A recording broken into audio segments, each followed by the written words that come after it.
Si à quelqu'un avec conviction, tu vas vivre longtemps au nom de Jésus. Si à quelqu'un tu ne mourras pas au nom de Jésus. Si à quelqu'un tu ne mourras pas au nom de Jésus. Tu vas vivre longtemps. Tu sais pourquoi? Jésus avait déjà vaincu la mort. Sur la croix, il a vaincu la mort. Il est parti au séjour des morts. Il a pris la clé qui donne la vie aux hommes. Un enfant de Dieu a le partage de la longévité. Il y a quelqu'un ici. Tu verras les enfants de tes enfants jusqu'à la 4e génération de Jésus. Tu dois vivre longtemps et tu vas bien vieillir. Quelqu'un ici, quand tu auras 120 ans, tu n'auras pas besoin de toi pour se déplacer au nom de Jésus. Tu n'auras pas besoin de quelqu'un pour te déplacer au nom de Jésus. Jésus a vaincu la mort. Il est sur la croix. Hébreux chapitre 2, 14 à 15. Hébreux chapitre 2, verset 14 verset 15. La Bible nous dit, ainsi donc, puisque les enfants participent au sang et à la chair, il a également participé lui-même, afin que par la mort, il anéantit celui qui a la puissance de la mort, c'est-à-dire le diable. Quand quelqu'un te combat et que tu cherches la solution, le meilleur moyen, c'est d'aller détruire la source. C'est ce que Jésus a fait. Il est parti détruire la source de la mort. Verset 15. Et qui délivra tous ceux qui, par la quête de la mort, étaient toute leur vie retenus dans la servitude. Quelqu'un ici, l'esprit de peur qui t'empêche de vivre une bonne vie, que cet esprit lui mette à vie au nom de Jésus. Chacun de nous doit comprendre que Jésus a payé le prix et qu'il avait vaincu la mort par la rédemption. Apocalypse 1, le verset 18. Apocalypse 1, le verset 18. Apocalypse 1, le verset 18. Je suis le premier et le dernier et le vivant. J'étais mort, et voici, je suis vivant au siècle du siècle. Je tiens les clés de la mort et du séjour des morts. Je tiens la clé du séjour des morts. Écoute-moi. Même si par erreur, tu es impliqué dans un accident et que tu meurs, avant d'arriver à la mort, tu vas te réveiller au nom de Jésus. Il y a un frère, un jour il était impliqué dans un accident, il est mort. On l'a emmené à la mort. Avant de mettre de la mort, et pendant qu'on l'emmenait, il est mort, il voyait son esprit partir. Et il a entendu une voix. Le voix de l'évêque au dépôt. Dans un CD. Il jouait dans sa voiture. Et la voix disait, tu ne mourras pas. Mais tu vivras pour raconter les merveilles de Dieu. Il n'a pas compris. Une force m'a amené. Et celui qui était mort, il a été établi. Il est venu. J'annonce à quelqu'un, tous ceux qui veulent te tuer à cause des accidents, ils vont mourir à ta place au nom de Jésus. Ils vont mourir à ta place au nom de Jésus. L'accident qui est arrivé, mais tu ne mourras pas. Un vainqueur était impliqué dans le casque de l'avion. Il est sorti sain et sauf. L'avion a craché. Le monde est mort. On l'a retrouvé au bord de la rivière avec le menton au cou. Quand on a bougé, il s'est levé. Il dit je suis où? On a pris le seul survivant. Quelqu'un ici, dans ta famille, cette année, il n'aura plus de mort au nom de Jésus. Tu dois comprendre. C'est que Jésus a fait pour toi. Jésus a payé le prix. Il a la clé. Et la clé où? Au ciel. C'est une zone interdite pour Satan. Satan peut aller partout. Sauf au ciel. Il était là-bas. Il ne peut plus y retourner. Il ne peut plus repartir. Là où Jésus était la clé, personne ne peut la vie. C'est la clé de ses mains. Cela veut dire, même dans l'erreur, tu ne dois jamais mourir. Jusqu'à ce que tu accomplis le nom de Jésus. Alors tu ne peux plus mourir. Alléluia. Jésus avait déjà tout fait. Par ses maîtresses, tu as été guéri. Tu avais reçu la victoire sur la mort. Je vois quelqu'un ici recevoir la victoire sur l'esprit de mort au nom de Jésus. Jésus a fait le prix pour que tu viennes encore. Un jour, j'ai eu cette vision. Je me suis vu à 123 ans en train de prêcher l'évangile sans porter les lunettes. 123 ans. Comment on a dit à ma matin? Je suis en train de prêcher la parole de Dieu. J'ai prêché jusqu'à 123 ans. Après, ça fait 75 ans. Quelqu'un ici, tous ceux-là, responsables de la mort précoce de ta famille, que le Père de Jésus,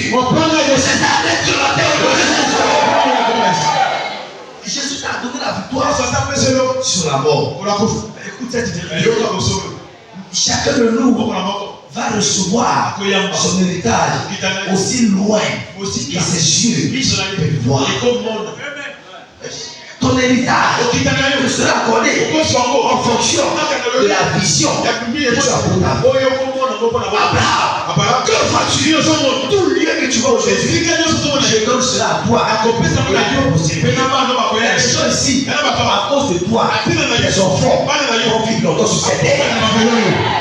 À quoi sert de mettre au monde les enfants et que tu meurs avant que tes enfants ne réussissent? Tu dois manger le fruit de ton tabac. Tu dois manger cela. Tu dois manger cela. Alléluia. Genèse chapitre 6, verset 3. Genèse chapitre 6, verset 3.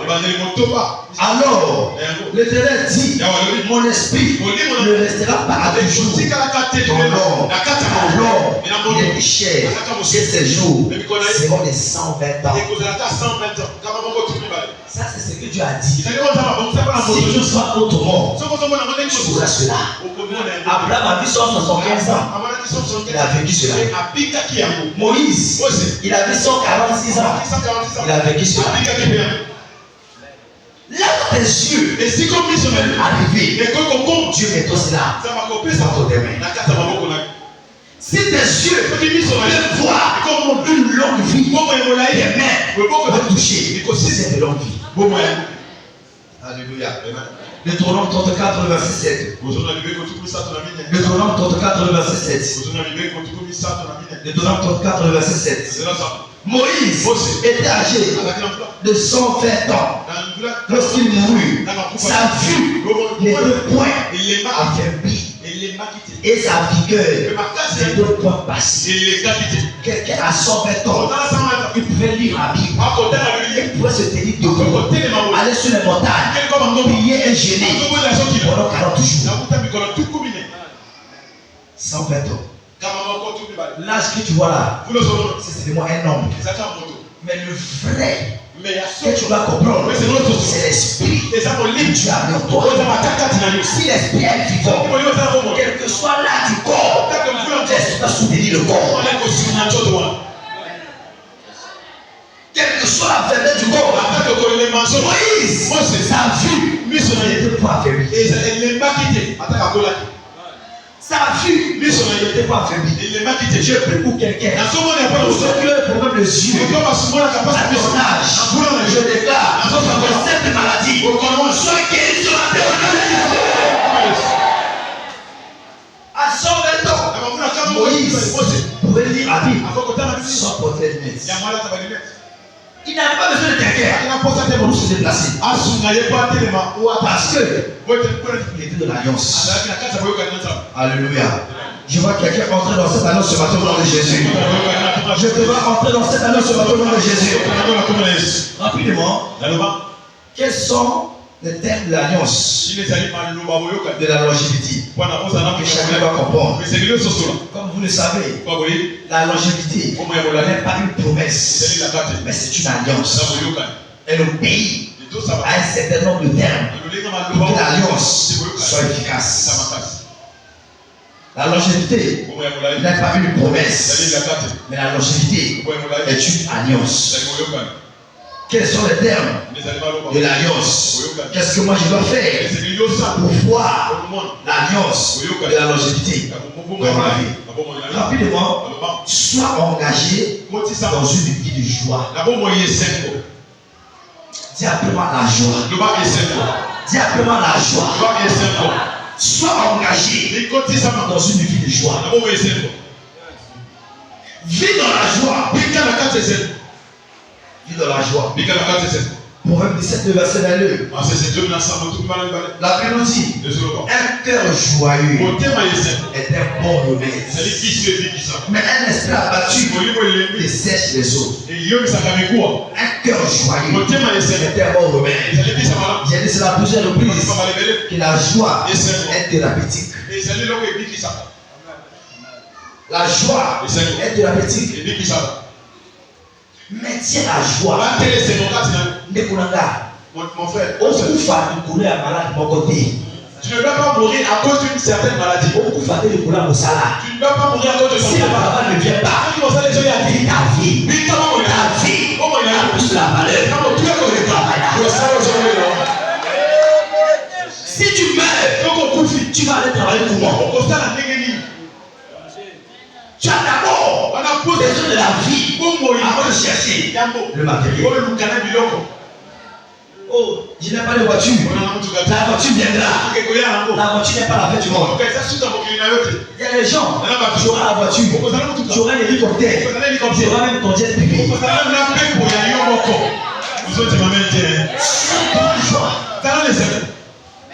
Alléluia.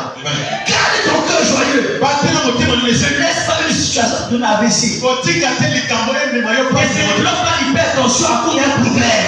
Tout ce que tu vois dans ce monde-là, ces choses vont passer un jour. Mais une seule chose est sûre: ma parole ne passera jamais. Ma parole ne passera jamais. Ces choses vont passer. Le monde va passer avec ses passions, ses désirs. Mais la parole de Dieu ne passera jamais. Marcher avec Dieu te garantit tout ce que tu cherches dans la vie. Ne crée pas une maladie à cause des soucis. S'il n'y a pas quelque chose à manger, grâce à Dieu, allez dormir. Demain, Dieu va créer quelque chose. Ne meurs pas à cause des problèmes. Il y a des autres dans ta vie à cause des problèmes. Ta vie a plus de la valeur. Il y a un problème de soi. Ta vie a de la valeur. Ne détruis pas ta vie à cause de ce monde. Ta vie est précieuse. Psaume 92, le verset 2 au verset 4. Psaume 92, 2 à 4, 11 à 16. Psaume 92, 2 à 4 et 11 à 16. Il dit d'annoncer le matin ta bonté et ta fidélité pendant les nuits. Le verset suivant: sur l'instrument à tes cordes et sur le luth au son de la harpe. Le verset suivant, le verset 4. Tu me réjouis par tes œuvres, ô l'Éternel, et je chante avec allégresse l'ouvrage de tes mains. Je chante avec allégresse l'ouvrage de tes mains. Écoute-moi, ce n'est pas toi qui as créé le problème. C'est toi qui vas changer ce problème. Quelles que soient tes inquiétudes, viens les changer là. Laisse entre les mains de celui qui a créé le problème apporter la solution à ces problèmes. Le verset 11. La Bible dit: et tu me donnes la force du peuple. Je suis arrosé avec une huile fraîche. Le verset suivant. Mon œil se plaît à contempler mes ennemis et mon oreille à entendre même les choses adversaires. Quelqu'un a pas ce cri. Tu vas entendre que ton adversaire a eu un accident et il est décédé au nom de Jésus. Les justes croissent comme le palmier. Ils se lèvent comme le cèdre du lion. Le verset suivant. Planté dans la maison de l'Éternel, il prospère dans les parties de notre Dieu. Regardez le verset suivant. Il porte encore des fruits, même dans la vieillesse. Il porte des fruits, même dans la vieillesse. Attention ici, quand tu vas vieillir, tu auras au moins 10 parcelles où il y aura des vacataires. Tu n'auras pas de stress. Il porte encore les fruits dans la vieillesse. Écoute ceci, ils sont pleins de sève et de victoire. Le dernier verset. Pour faire connaître que l'Éternel est juste, il a approché et il n'a point en lui iniquité. Il ne tue pas ta vie. Dieu a besoin de toi. Il a besoin de ta force pour accomplir ses objectifs. Il ne donne pas à Satan l'opportunité de pousser de toute ta vie. Sois joyeux. Garde la joie. Tu cherches le travail. Tu n'as pas le travail. Garde la joie. Tu n'as pas les enfants. Garde la joie.